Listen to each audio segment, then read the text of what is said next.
কি হয়েছে আমার শোনো, কি হয়েছে আমার প্রিন্সেসে? হ্যাঁ, এই ছোট্ট জীবনে আর কত কষ্ট করবো বাবা। হঠাৎ করে এই যে পাটা একদিন কি সকালে পরিমাণ উঠে ফুলে গেছে, দেখি বাটার উঠতেও পারছে না, হাঁটা তো দূরে।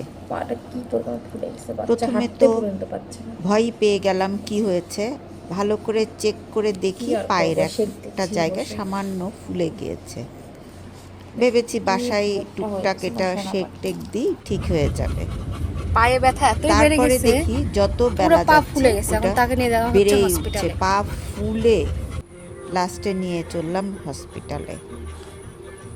হসপিটালে ডক্টর দেখে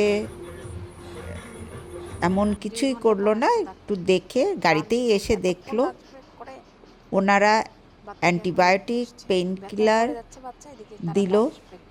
আমি ভাবলাম সামান্য কিছু হয়েছে, ওটা ঠিক হয়ে আসবে। ওকে এখন শেক দেওয়া হচ্ছে যেন এটা ফেটে যায়, দেখা যায় না কেন। কিন্তু এইটা যে এই পর্যায় পর্যন্ত যাবে, এটা একটু আমি একটু বের হচ্ছে রক্ত, স্বপ্নেও ভাবিনি। শেক দিলে মনে ব্যথায় হয় পুরোটাই বাচ্চাটার বের হয়ে যাবে। খাওয়ার রুচিও নষ্ট হয়ে গিয়েছে। ও তো বলতেও পারে না ওর খাওয়া কতটা সামনে কষ্ট রেখে তাকায় হচ্ছে। আছে।